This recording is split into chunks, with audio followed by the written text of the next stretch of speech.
Thanks, Binoy. Yeah, well, I've enjoyed getting to know you as well, and all the great work that Nanny is doing.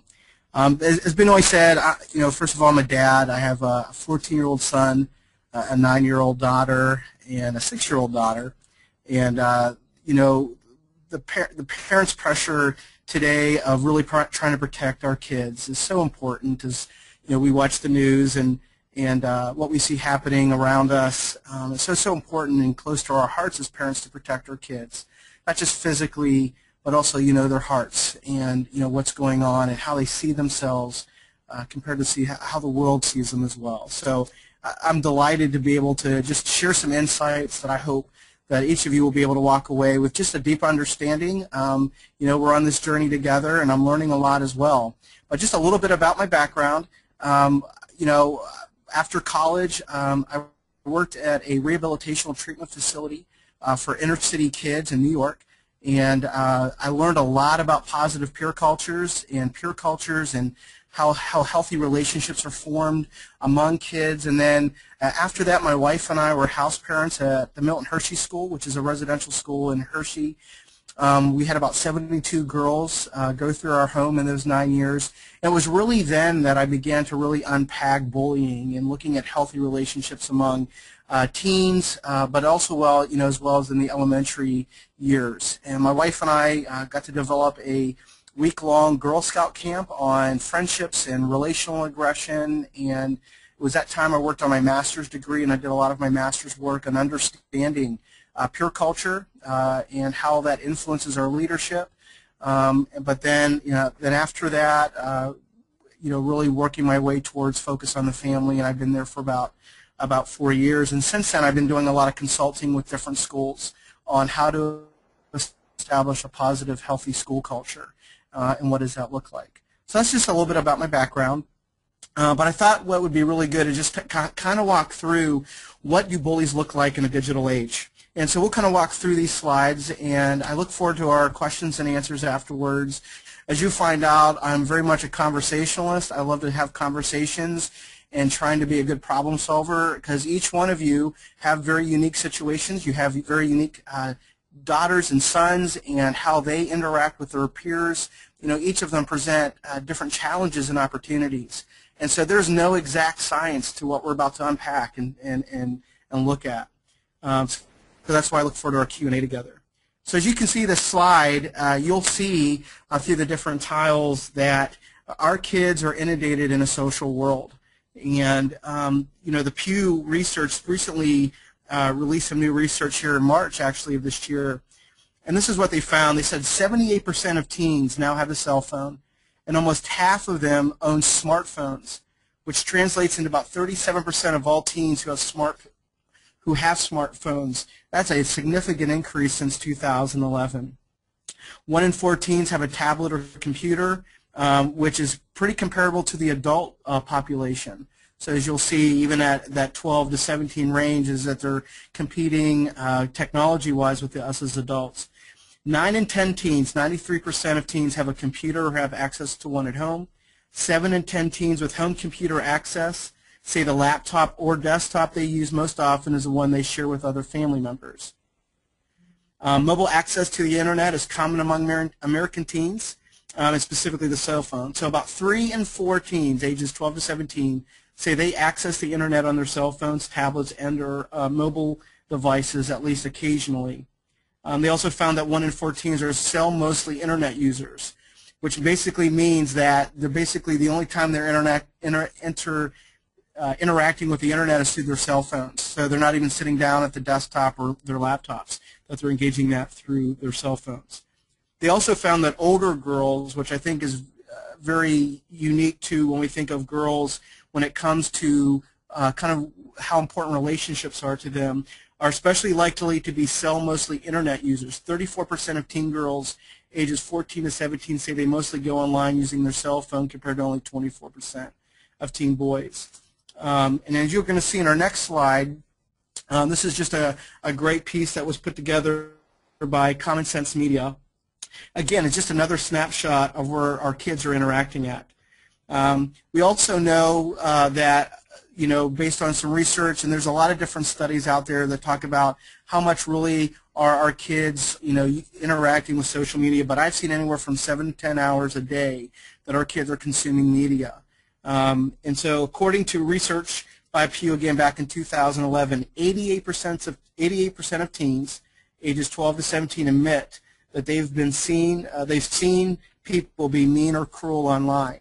And that's really the genesis of our talk today, is to really talk about, you know, what is cyberbullying. And as you can see the slide here, that they're just consuming at honestly amazing records. So 75% of us have a profile on a social networking site.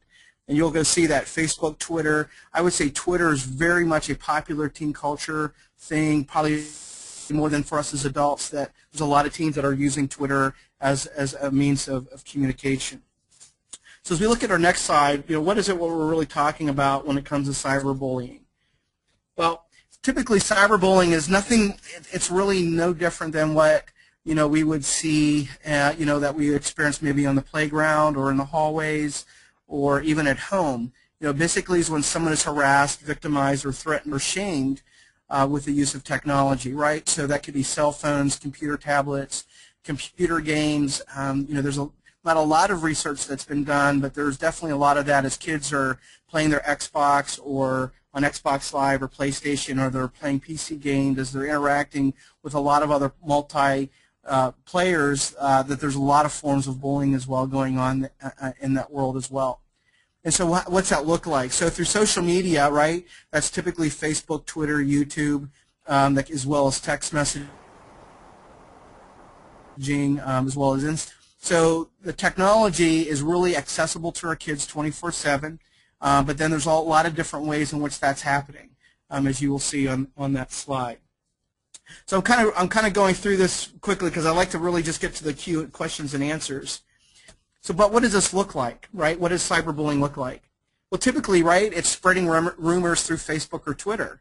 You know, so I mean, again, it is as you walk in the classroom as a parent or as an adult, walking into the cafeteria, and you're wondering at who am I going to sit with today, and when you finally find yourself the ability to sit down, you find your friends. As you sit down, they'll tell you you're not allowed to sit here anymore, right?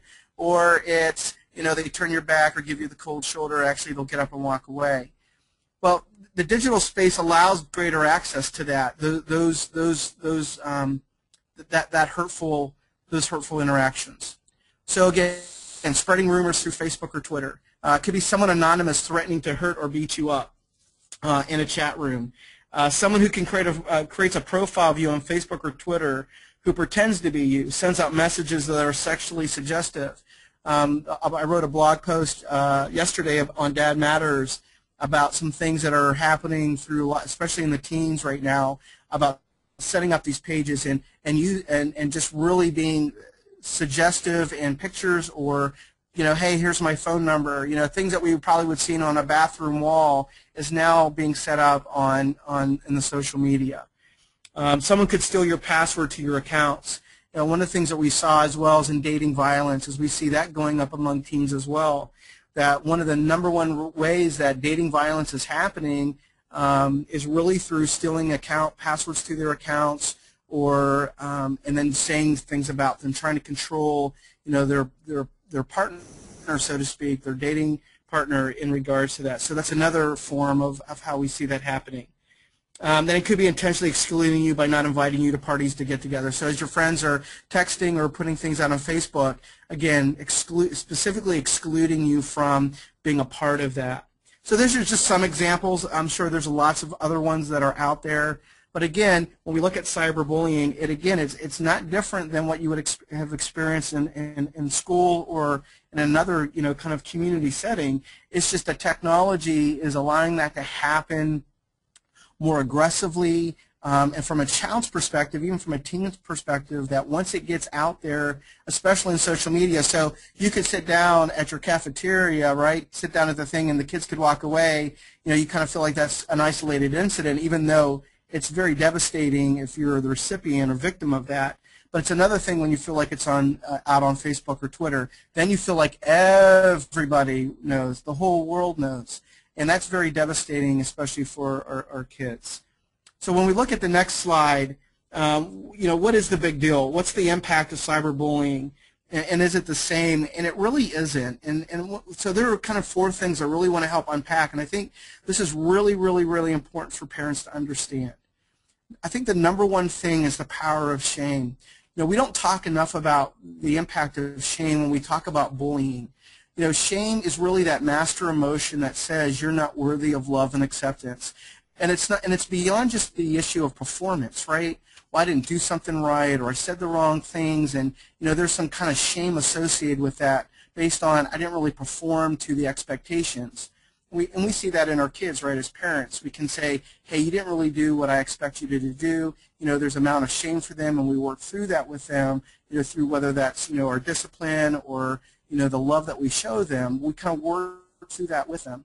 Well, what's really devastating about bullying is it goes beyond just it's a performance thing. It really gets to the core of who you are as a person to say, I am not worthy of love and acceptance. Well, why this is so powerful in bullying, and there's a lot more research coming out about this, but what's so powerful about it is when you are the victim on the side of bullying, you feel like, you know what, if someone really loved me or cared about me, why doesn't someone step in and help me? Why doesn't someone come in and do something for me? And from a victim's perspective, they feel like everybody knows about it.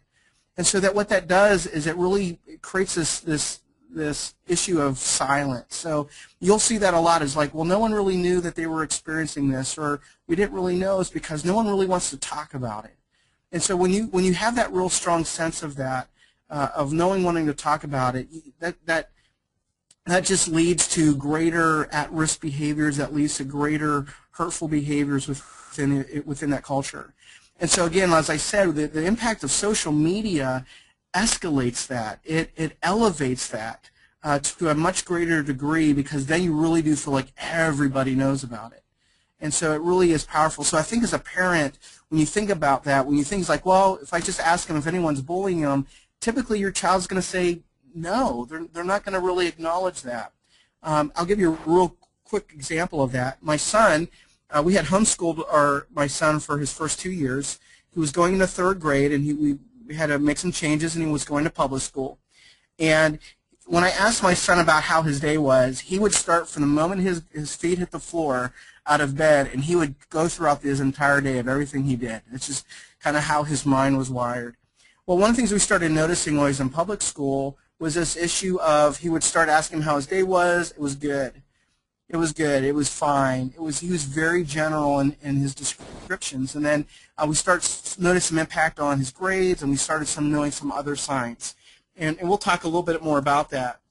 But I think one of the things that we started to do is like, well, Nicholas, what do you do on the playground? Well, we play cops and robbers. Oh, I said, that sounds fun. I said, so who are you? He's like, well, I'm the robber. And I said, well, who are the cops? And he listed off 5 or 6 kids. I said, are you the only robber? He's like, yeah. So for me, right, as a parent, that was a yellow flag. Why are you the only robber? Why is everybody else a cop? And I says, well, are you the robber all the time? He's like, yes. And so I knew that I was concerned about the influence of power, the imbalance of power in that relationship. So I had called the guidance counselor, and I said, hey, do you mind if we come and just observe playground time? I'm a little concerned. And she's like, oh, sure, that would be great. I'm sure she regretted that decision after we came over. But we sat in the classroom. He didn't know I was coming. We watched, and we literally saw my son running for his life around the playground. And then it just looked like kind of boy stuff. But really what it was, he got pushed down, he was hit, he was kicked, and it just, again, it looked like it was all kind of boys will be boys kind of stuff. Well, she was horrified, and of course she went out, and of course the playground staff, were in their corner somewhere talking, and she's like, do you want to come in and talk with him? I said, no. I said, I want to talk with him when he gets home. So I went home, and then he comes home, and we're sitting at the dinner table, and I asked him how his day was, and of course I got the typical, yeah, it was good, Dad. And I remember just kind of trying to drag it out of him a little bit about what happened at playground today, and he wasn't giving out any information. I said, Nick, I was there today. And you could just see the shame just wash away from his face, and we were able to really talk through that and love on him, and talk through about better ways to cope with that. But you could really see in that example the issue of shame, that even when something like that happened and you had even a teacher or guidance counselor intervene in something, there was something where he was feeling deep down inside, I'm not worthy of love and acceptance. So I think that's very, very important for parents to understand, and how to kind of dig around into their kids' world, that just don't ask about, hey, are you being bullied, or those kinds of things. Begin to ask about their friendships. Begin to ask about their relationships. And then it seems it's a little less threatening, and they'll start talking about things. And that's when, as a parent, you can look for things that might be concerning. The second point there under the power of shame is 24/7. The difference between cyberbullying is, back in the day and the difference today is it's happening all the time. As you saw, as I read through the statistics, it really is about kids have their cell phones on them all the time. They're connected to technology all the time. Other than their probably few hours of sleep they get each night, they're connected to it.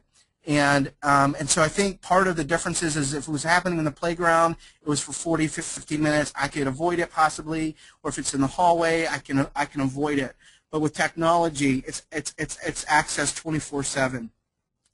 And so I think that's part of the larger issue surrounding bullying in this digital age. I think number 3 is the home is no longer safe. And that really goes to the 24/7 kind of example, is because now I can't go home and feel safe or those kinds of things. I feel like I have access to it 24/7. So the home is no longer the safe castle, so to speak. It really becomes an area where I have to constantly be on guard as well.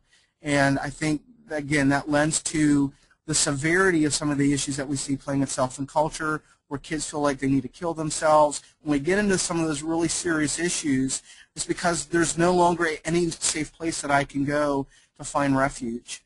So that's why, again, I think cyberbullying is taking the whole kind of playground bullying to another level. The other issue, again, I think is the anonymous features of technology, whether that's through YouTube or someone setting up a Facebook page of you, or those kinds of things. It can be anybody setting anything up. And so you have no idea. It could be your best friend, or it could be your worst enemy in regards to that. You just don't know. And so when you go into relationships, it really becomes one of those things where you feel really guarded. Even in all of your relationships, who can I trust? Those kinds of things. And again, that does not lead to greater outcomes in our kids. And the big thing is, and one of the things I try to tell parents a lot of times, is from an educational perspective, when our kids are experiencing a great amount of stress, especially when it comes to relationships, it does not allow your child to learn like they should educationally. When your child is kind of in survival mode, your body, right, releases oxytocins, it releases chemicals that actually help you protect, right? So the very things that if a lion was running at you, right, your body releases chemicals so you can run as fast as you possibly can. It's about protecting yourself. Well, the same is true in a bullying situation. If I'm in a situation and I don't know who I can trust, or if I'm being victimized in school, my body's releasing chemicals that really puts me in the mode of safety and protecting myself versus there to learn. And so that's, again, is a really important thing, I think, for parents to understand about why this is so important, especially when our kids have access to it 24/7. So some key things that I thought were good to kind of talk through, right? Because after all that, you're like, oh my goodness, what can I absolutely do as a parent? Well, I think this is some good things to understand in terms of key takeaways, is set boundaries early with your kids. Have a contract. My son just is 14. When he turned 13, of course, he was like, Dad, can I get on Facebook? And I waited until he was age 13. I know some of us, maybe even listening to this web, have let their kids get on Facebook before they're age 13. You know your children well. I think I would be careful about your child's interaction on that. But when my son wanted Facebook when he turned 13, I said okay, and we sat down and we filled a contract out. We have great resources that focus on the family as well as Nanny about what do those conversations and contracts look like. But I think it's important, and my son signed it out. And the other day, we actually reviewed it the other day. He wanted to do some things on Facebook and YouTube, And I referred back to that contract, and he signed it, and I signed it, and the discussion was over. He says, "You're absolutely right, Dad." I love that. I love being able to go to that as a dad to say, we are agreed about this, and he agreed, and so that was really good that I could go to that instead of trying to backtrack on a conversation that he couldn't remember or I couldn't remember. I think for older kids, if you have teens, I think more of a pledge. What are you pledging towards? I'm pledging to do these behaviors or these kinds of things online. And so I think that's important. If you have a 17 or 18-year-old, maybe a contract doesn't quite feel as right with them, but maybe you can get them to pledge. And part of that is to healthier behaviors and to protecting. And you can use whatever you want to in today's news, Steubenville rape case. You can talk about other things that are out there that can really say, how can we have, as a parent and child, to really be able to trust each other through as you're interacting online, especially remember when we go back to the whole issue of shame, that if something happens to them, we already know that there's going to be a barrier for them to open up. So it's good to have that stuff up front that you can refer to and talk through. I think that's important. I think number 2 is we're just really creating open lines of communication. I think as dads, I'm thinking from a dad perspective, we love to make sure that our home is safe. I lock up my house every night. Make sure our garage door is down, our doors are locked, windows are taken care of. But I'm also responsible for the emotional health of my family as well. And we are as moms and dads. And so I think part of that is how do we make our home emotionally safe? So when those things do happen, I think as a parent is, what are we willing to talk about? So the dinner time is a great time to really unpack your days. We do highs and lows as a family. Probably not as regularly as I'd like, but part of it is we just open lines of communication, and dinner is a great time to do that. Bedtime is another great time when our kids are kind of reflecting on their day to really kind of lean in a little bit as a parent and really just begin to unpack some of the things that might be going through their mind. And so that's a great thing. But again, not just looking as your home as a physically safe place, but emotionally safe. And I think the other thing is just monitor using the safety features of the technology. I think most cell phone companies now have a lot of parental controls and limits for us as parents, which is a great feature. And so use those use those that are available to you. There's a lot of great computer software out there. Nanny is one of those. As Focus, we have seen just great things for them. And so there's a lot of great computer software out there. But realize that monitoring of the software itself is not good enough. I think in line with the other things I talked about, making sure that boundaries are set up well with our kids, keeping open lines of communications, the computer software and stuff is just an additional feature that really helps with that. I think the good news is, and kind of how I want to end up with this, is the good news is that parents, you're still the #1 influence in your child's life. You are still the #1 influencer in your kids' lives. And in culture, I think sometimes we're not affirmed in that as parents. But every research I read, everything that's out there says that parents are still the #1 influencer. I don't care if your kid is 3, 12, 15, or 18. You are still the #1 influencer. And I think it's important not to forget that. I think number 2 is know your kids. I think especially I love to tell this to moms. Moms, trust your instincts with your kids. You know them better than anybody else. And I think that's really important. So if you feel like there's something wrong with your kids, explore it. Get out your NCIS hat a little bit and begin to explore about something just doesn't seem right. Trust your instincts with that. And begin to explore, what might be impacting. And it could be something small, but it could be, could it be something small that could lead to something bigger? Maybe it's something big. But I always love to tell parents, trust your instincts with your children. But I think also it's being really intentional about, healthy friendships and relationships. What does that look like for them? Again, communicate with your kids. Know the signs of bullying. It's a decrease in grades. They seem sad or depressed. They might be defensive or emotionally reactive. They always seem so calm, but man, they just seem to be really defensive lately. Well, maybe it's because they have their guard up for a reason. So begin to explore why that is.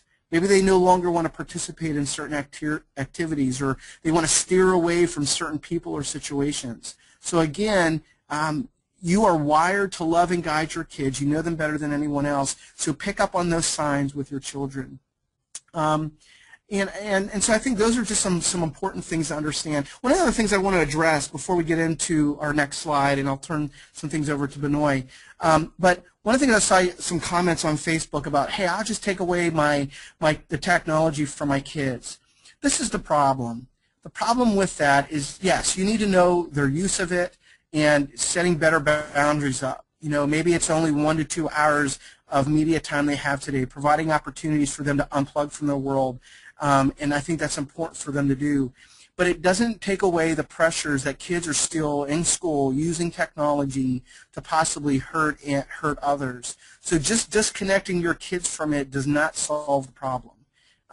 Because again, it's just like showing up at school and all of a sudden everyone's not your friend and you don't know why.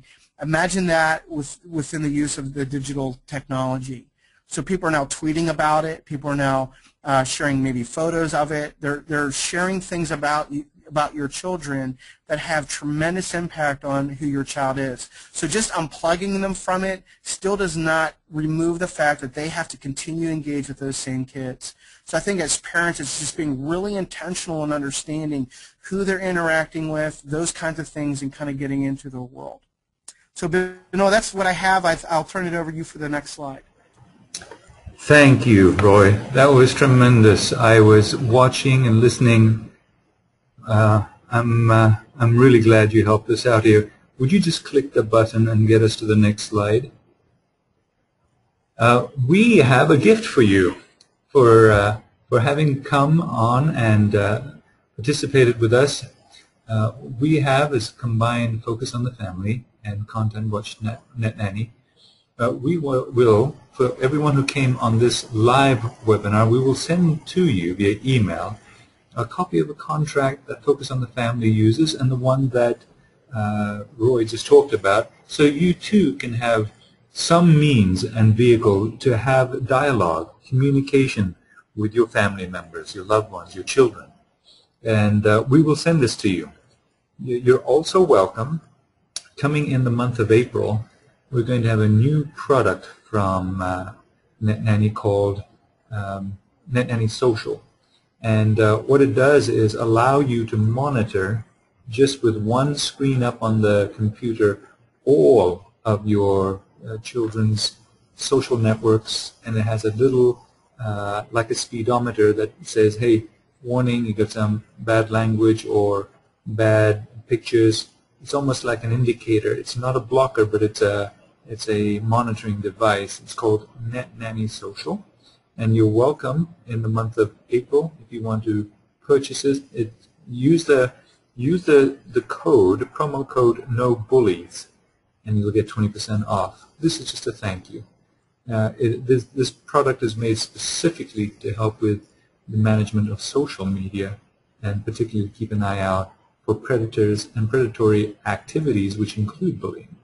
So that's just a thank you page, a thank you from both companies and organizations. Our overall goals are the same. We want to help protect families, raise honest, hardworking, and fabulous families. Well, with that said, again, we're now ready for the next slide. If you wouldn't mind, Roy, just clicking on it. And we're opening up for question and answers that Roy Baldwin can now answer for you. Type it into the questions portion of the GoToWebinar vertical menu bar, and we'll see how many we can fit in the remaining designated time. Already we've got lots of questions, and if you don't mind, Roy, I'm going to blast off with a couple of questions right now. Sure. And really, you hit quite a few of the questions already that have been coming in, like, what's the difference between regular bullying and cyberbullying, and really it's 24/7 and such. But I'm going to aggregate some of these questions, and then, if you wouldn't mind, let's see if you could help us get to a point where we can get everyone a little bit more of the information that they want. Right. The biggest topic that seems to come out is, there is normal bullying, normal relationships, obnoxiousness, middle school tantrums, and there is a fine line where you suspect your child may be being bullied, or you may suspect your child is the bullier. But what's the fine line? At what point does it become detrimental? And how do you communicate to your kids that so well that they don't lose their self-esteem? You don't kind of personally parent bully them down. But where's the line between where it becomes negative relationship versus just it's a normal part of growing up? What is that fine line? Yeah, that's a great question, and I think it depends on a couple factors. I think one for parents is, I think one thing to understand is that in our society, and we see this in so many different avenues in research and studies, that our kids are coming from broken families, and so I think oftentimes we're parents, we get into what is typical, what's more normal, excuse me, what's normal. Well, that's such a relative term, and so I think I would be very careful what we feel might be normal. I think what kids are being exposed to is a lot, to be honest with you, I think a lot unhealthier than it ever has been because of the brokenness that we live in. And you see schools struggling with answering that. So I think as we look at what we feel is normal kind of relationship stuff is really for our children to be able to identify what are unhealthy and healthy behaviors. And for parents, we teach to that. And so for my children, as a dad, I'll speak from a dad for an instance, is really working through my son, what is healthy and unhealthy? You know, what does that look like? And so one of the tools I use a lot with my kids is role play. Role play is a fantastic tool for parents to kind of walk through what's good and what's not good in relationships and understanding what it is to be a good friend. I don't think as parents we can just assume that they know what a good friend looks like or who a good friend is. So I think part of that is really unpacking that. And so when someone says, you know, just a regular tease, I think it's important for our kids to understand what does a tease look like and when does it become unhealthy. I think for parents, we know what that is. I think we know at some level of, you know what, if they're just calling you names and it's, you know, on occasion it's kind of back and forth and you tease them, then, you know, that's pretty normal. But when it's every day and it's really beginning to impact you emotionally, then it's maybe some time for children to say, you know what, I would appreciate if you didn't say that to me anymore. I think that's true for a 3-year-old all the way up to an 18-year-old. I don't like what you're saying. Could you please stop? If they're not willing to stop, then we can begin to have other conversations. But one way to really help kids understand that practically is role play that out. So sometimes I will do that. I'll play the bully, or I'll be the one that's the friend, and I'll start acting out, and they're like, hey, kids, and we'll have fun with it. We kind of laugh about it. But they're really able to say, Dad, that was not nice. I didn't really appreciate what you said. Well, that's good, because if they can do it with me and I'm building confidence in their skills, then they're more likely going to be able to do it in school. So that's just one example. I think the more intentional that we can be, I think the more they're going to be able to recognize it. Thank you. That was perfect. And having children myself, I can give you many stories, but let me go on to some great questions. Yep. A super question came in from Sunshine, and the question is, how do you balance the child's need to feel they have privacy or in command of their own lives when you want to know and can know now what's happening in their lives all the time because you're trying to protect them, identify potential problems?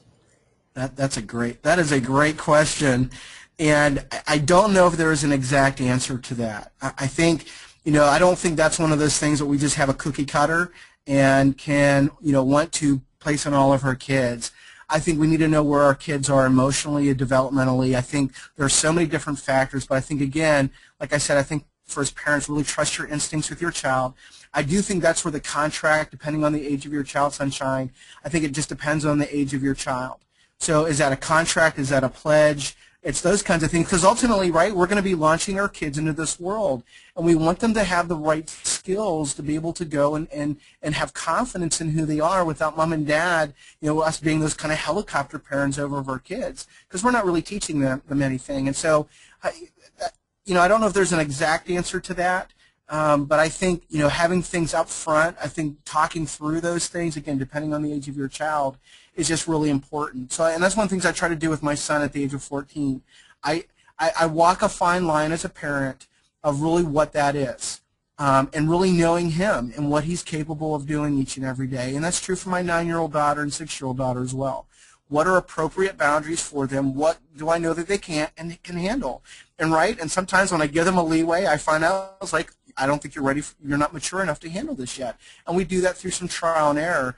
But I think it's really important to talk about some of those things up front, depending on what that is. So for cell phone use or laptop use or computer use or whatever that might be is just really being upfront what that is. Typically what's happening, and we see this in a lot of research, is typically parents don't get the software or have the conversations until their kids have already seen pornography or seen something else. They're being very reactive to what their kids are being exposed to.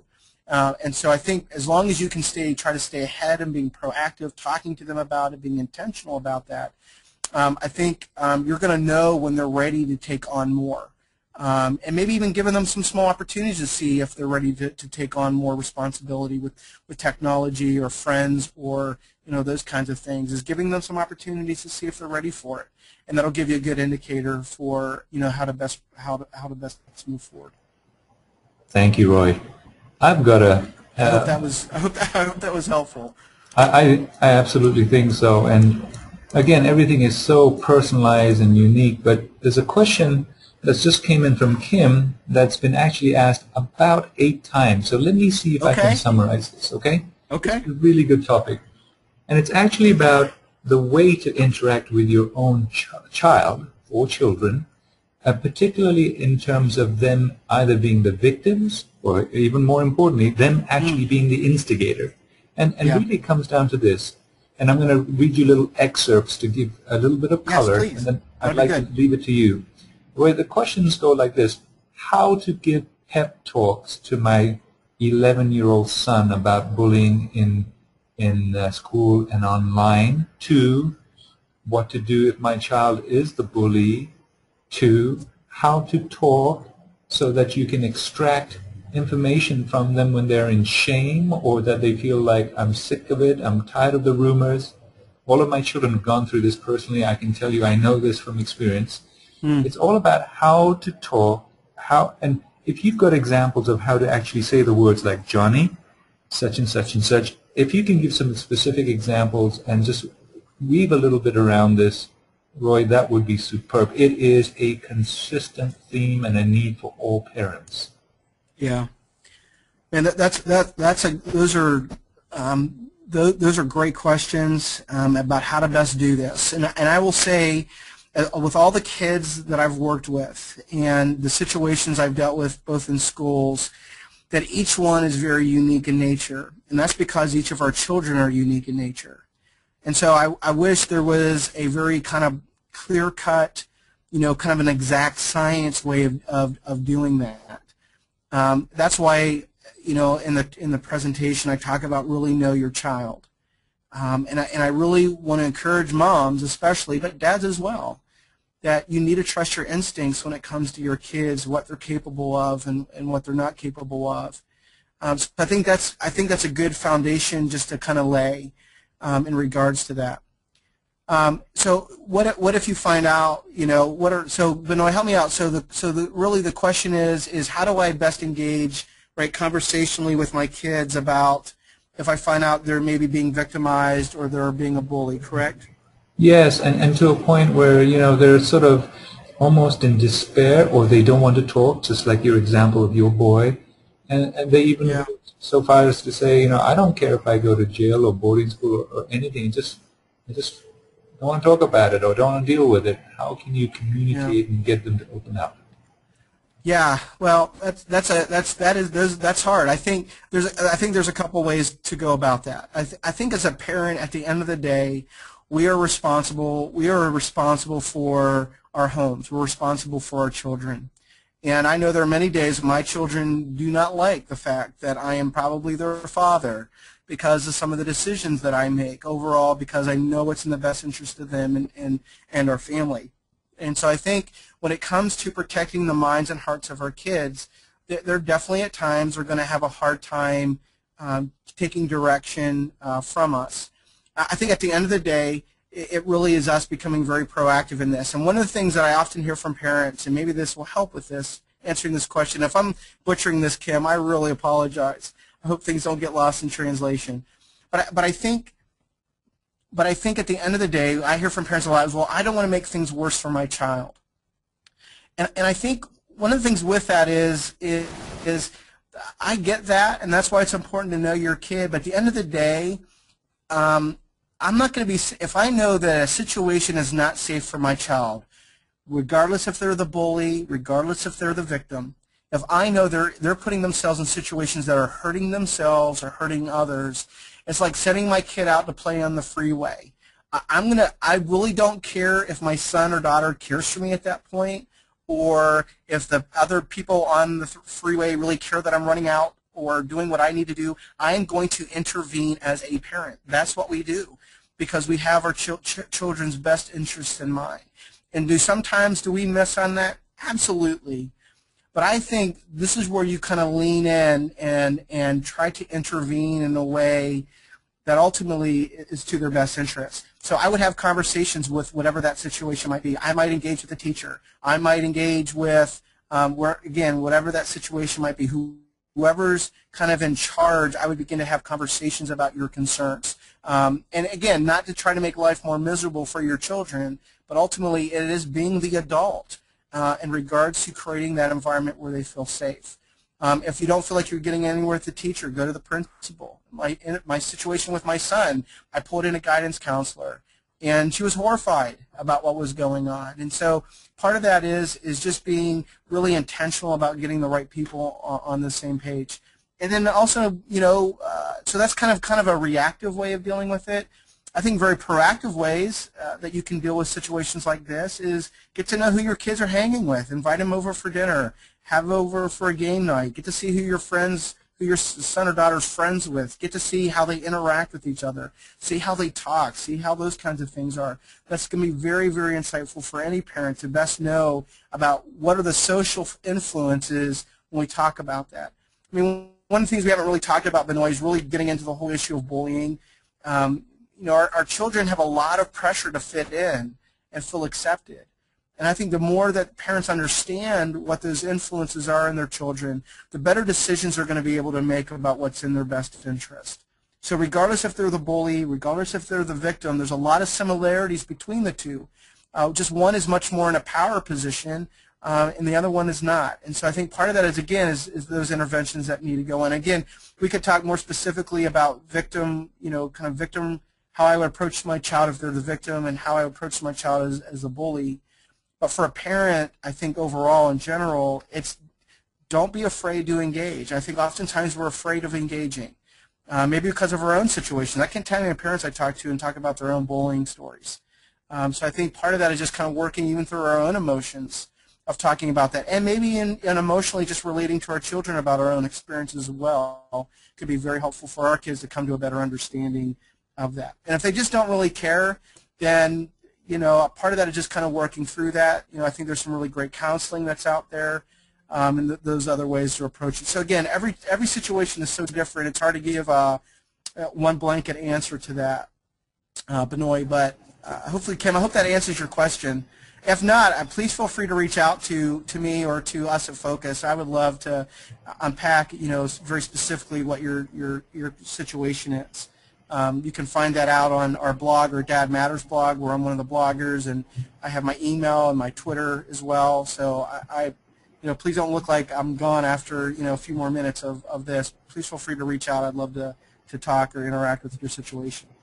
Could you say that one more time, Roy? What is your contact info again? Yeah, so at Focus on the Family, we have a blog called Dad Matters. I'm one of the bloggers, and so I blog regularly.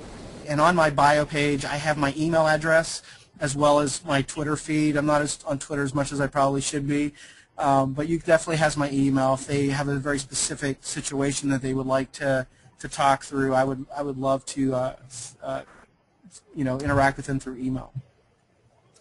Thank you. So many questions. let me see if I can distill and grab a new one. Yeah, and I apologize if my answers are long, so we can get to more questions. No, they're superb.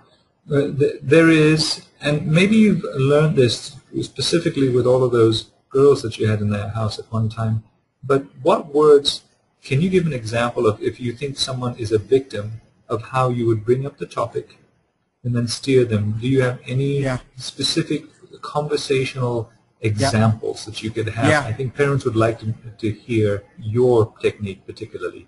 Yeah. So one great way is really what are those things that, so this is the kind of the cool thing, is I think it's partly understanding what kind of brings your child to life. So for example, I have my two daughters, one's 9 and 6, and we go on dates on a regular basis. So this past week, I took my daughter to Carrabba's. She loved it. And then we went out, and she loves to play miniature golf. Well, unfortunately, the miniature golf course was closed, but we went to an arcade. We got pictures taken together. My other daughter just loves going to Chick-fil-A. We have ice cream, and she likes to roller skate. So it's at those times when my child's heart's kind of coming alive, whether that's going out and maybe having a cup of coffee. You know, if my daughters are obviously, hopefully when they're older, we go get a cup of coffee. We go to a coffee house, or we go for a hike. Whatever that is, it kind of brings my child's heart to life where they feel safe, are incredible opportunities to begin to just engage their world a little bit and ask them about how, you know, get beyond just, hey, how are your grades and how are your classes. Ask them about their friendships. Ask them what's the thing that's most important in their life right now. What are the things that kind of brings their heart to life, and begin to ask that, and then begin to say, well, are there any things that kind of not bring your heart to life, or those kinds of things. And I think the more we do that, I don't think this is a one-and-done conversation. I think it's ongoing intentionality. So that's one way. I think just really building space in our lives where we have an opportunity to create some space, safe spaces in our kids' lives where we can ask them, even though it seems like for them it's like, oh, Mom and Dad are just asking me about my day. No, we really want to know what's gonna go on in your heart, and we'll get there. But then it's also the spaces, like I said, each and every day provides. Dinner time is always a great time. You know, getting your kids and maybe helping out in the dinner. When we had girls, middle school, high school girls, and my wife can attest to this, we would have weekly meetings because we had 10 girls in our home at one time, middle school, high school. That's a whole nother webinar on that, Benoit. But we would create intentional times to talk. But you know where the most powerful times were? Was before and after dinner. So as we were preparing the meal and cleaning up after the meal, it was amazing what would come out. And because they just felt safe. And my wife and I were very intentional about creating those safe spaces. So that could be an opportunity. It could be, again, as I said, bedtime. Especially for girls. They tend to be very reflective about their day. And so maybe that's a good opportunity to build in some time where you're reading together. So let's read this book together. I mean, even for teens, maybe they have a book that they're reading and you guys read it together. It's in those moments that who knows what might come out. Or as you know, as you're reading through a book or maybe watching a movie, what are things that could, you know, help talk, you know, do those kinds of things. Another quick one is there's a lot of great videos out there. I remember one of the things that we used to do with our middle school, high school girls is Oprah Winfrey did a great show on relational aggression. And basically we'd sit down every once in a while and we watched like 15 minutes and it was like, okay, so what do you guys think about this? Oh, it was unbelievable some of the stuff that they would bring out. So that's just another good example. Or, you know, sit down and watch the movie Mean Girls. Or sit down and watch certain films, again, age appropriate, of course. We have a great website called Plugged In that can really help with, you know, what's age appropriate for our kids. But that's just, you know, for older kids, for my older teens, I'd probably sit down and watch Mean Girls and say, let's talk through this. What does this look like in your school? What does this look like in your life? And you'd be surprised about how, you know, how much they would open up and talk about it. So those are just some quick ideas. They're superb ideas. I laughed at some of those examples. I've had my kids go through all of them. And we probably won't have as much time to answer all of these questions, but we probably have time for maybe 2 questions before the webinar is finished. I'll try to keep my answers short. No. No, it's perfect. It's perfect. Right, super. I'm going to bring up the obvious question. Is there a difference in the way girls bully or get bullied versus boys who bully or get bullied? Yes and no. No in the sense that we're all social creatures. God has wired us for relationships. Because God has wired us for relationships, we all definitely interact. And I know typically we'll think girls tend to be much more social in their interactions, and they are, and that's why my answer is yes and no. I would say typically girls will be much more involved, not in physical violence, though there's a lot more studies coming out that girls are becoming much more violent in nature physically and looking more to like what a boy might, typically respond. But girls will, typically talk rumors and gossip and excluding, and so a lot of it's about social status for a girl. For guys, it's definitely right. Two guys can slug it out, and they're playing basketball together 5 minutes later on the court, and so that's typically how we look at it. But I think when we look throughout Scripture, I think when you look throughout things, guys can be just as relational in their aggression than girls can be. So that's why my answer is yes and no. I think there's typically how it will be expressed, but typically, it's all still rooted in the issues of shame. It's all still rooted in, the misuse of power. So those things are true in boys and girls. Typically how that will be expressed might be a little different, but I think honestly, if you got guys for a minute to be really open, I think they would say they're just as hurt and they just use social relationships as much as girls. We just hear more girls talk about it than I think we do from boys. But that's just my personal opinion. I don't have any research to back that up.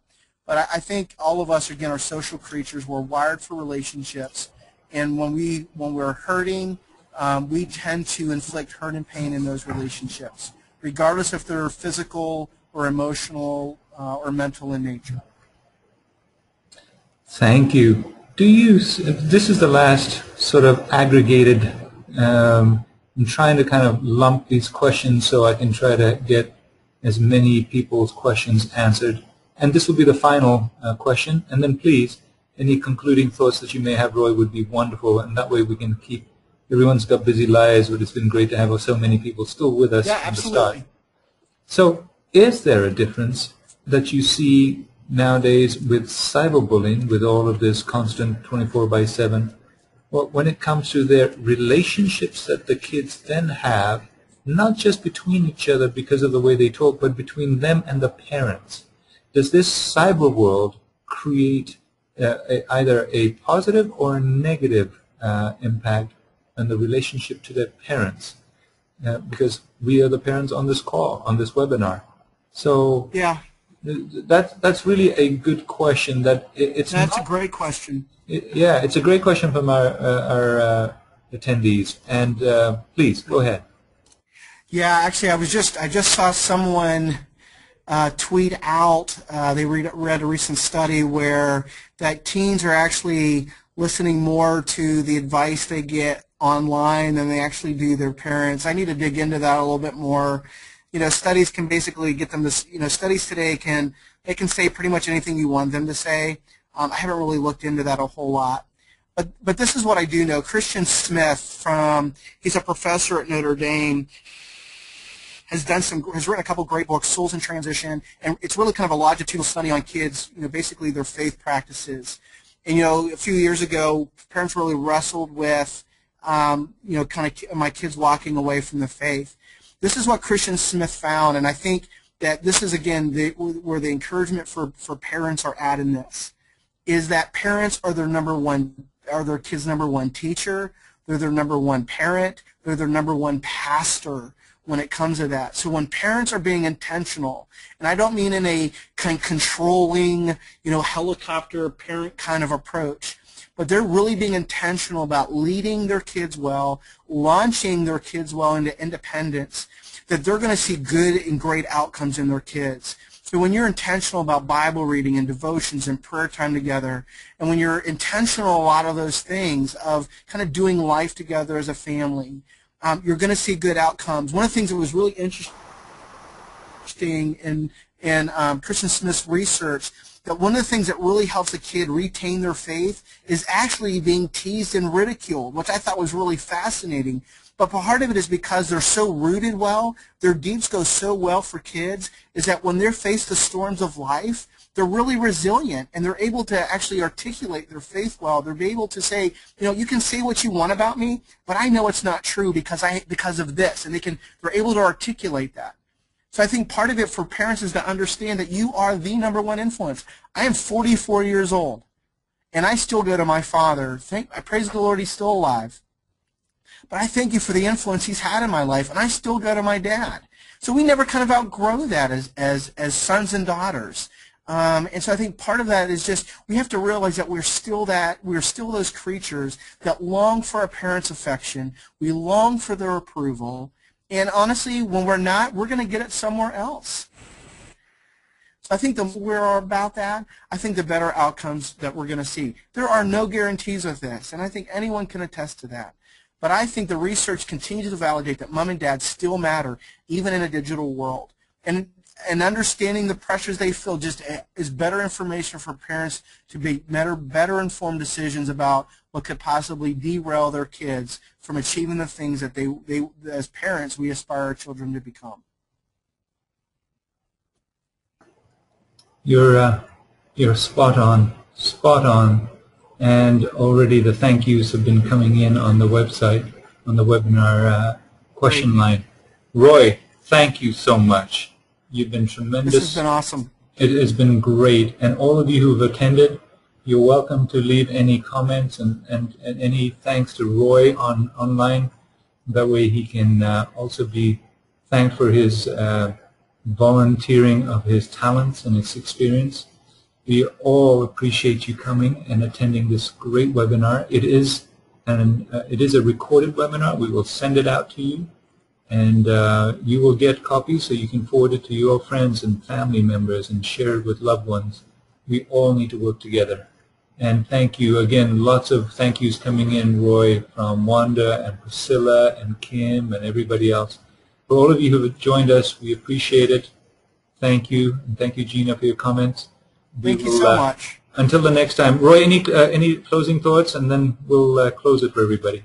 I just wish the absolute blessing on every mom or dad listening on this. I just pray God's blessing over you as you do the absolute best that you can do. And just know that God has equipped you to parent well. He's given you all the tools despite all your weaknesses and strengths. God has equipped you well to do what God has called you to do. And I just say go live it. So it's been a pleasure, and I just, again, thank the 40, 50-some people who've been on this. I know how crazy their schedule is. For an hour of their time is deeply, deeply appreciative. I'm deeply appreciative of that. Thank you, everybody. With that said, until next time, happy parenting, safe parenting, and we look forward to seeing you the next time.